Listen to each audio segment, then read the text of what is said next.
Ladies and gentlemen, greetings from Brussels. I'm sorry that I can't speak with you in real time today, but I'm happy to have the chance to record this message for today's conference.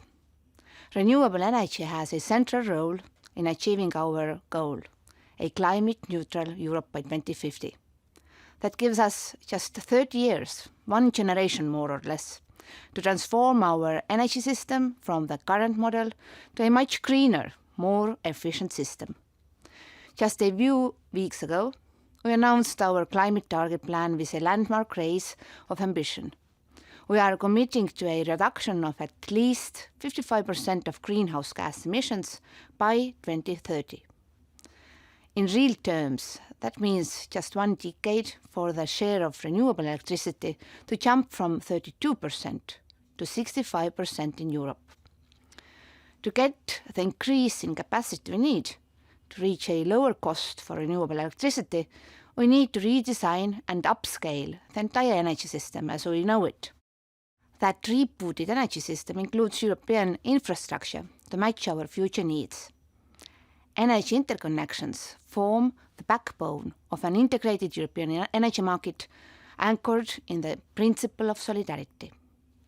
A fully interconnected market will improve Europe's security of supply, reduce the dependence on single suppliers, and deliver consumers the best possible price. In the Spanish context, increased interconnections will help us to better integrate Spanish renewables, and in particular wind, into the EU's electricity market. In the European context, it will help renewable energy sources to thrive.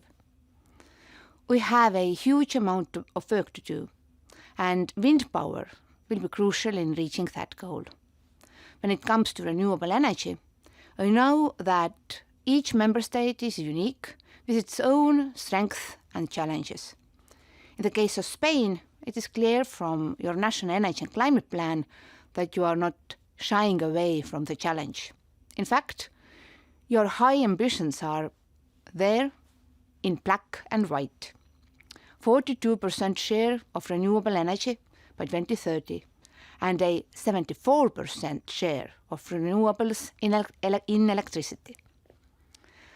Plans to install 59 gigawatt of capacity from 2021 to 2030, increasing storage capacity by 6 gigawatts, and swapping old for new, repowering and renovating renewables installations that are coming to the end of their lifetime in the next decade.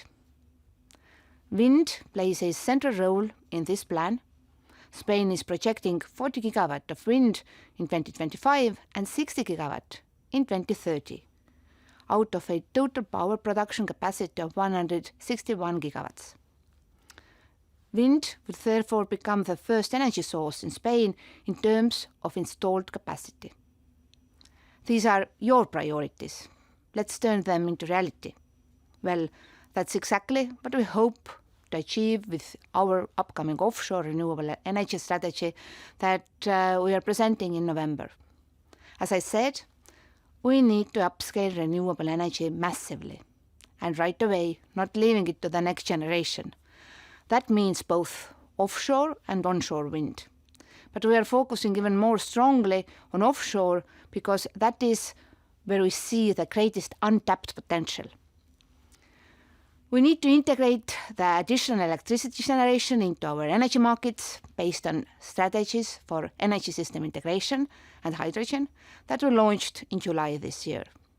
We will look at how to coordinate the long-term planning and development of offshore and onshore electricity grids and how they should be funded. This will be part of the ongoing review of the regulation on trans-European energy networks planned for the end of 2020. Our strategy will also examine how we can support regional cooperation, in particular at the sea basin levels. We also need to look at the investment conditions at large. The political buy-in and the momentum might be there, but without the financial backing, scaling up is a pipe dream. Investors, above all else, do not like risk. The research and innovation gap we need to bridge in order to strengthen our technological leadership even further will be part of our strategy. We are getting there. On average, turbine capacity has increased by 12% every year since 2014. They can produce more for longer.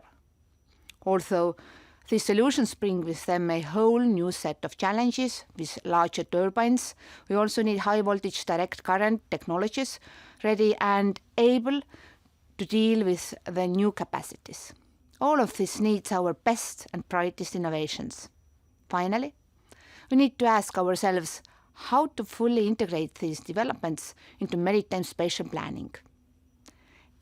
A raise in new installations cannot be dropped in the ocean without considering the effects on the spatial planning of regions. The same goes for the environment, which is becoming more and more fragile.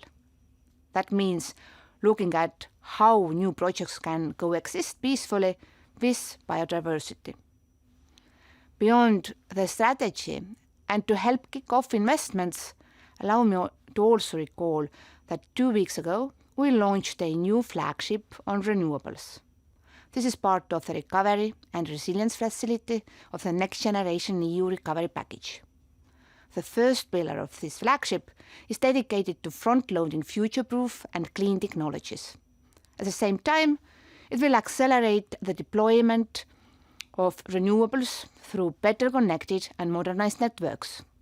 We have also set up an EU renewable energy financing mechanism, which will encourage cooperation between member states to get large-scale projects off the ground. Ladies and gentlemen, 2020 is a crucial year for wind energy in Europe. We are looking at the beginnings of a massive increase in ambition and action for renewable energy. I'm confident that this ambition is shared with our Spanish partners. I hope my message today provides some good background for your discussions, and I hope it serves as some inspiration for the real changes that we can make in Spain and in Europe in the wind sector. Thank you.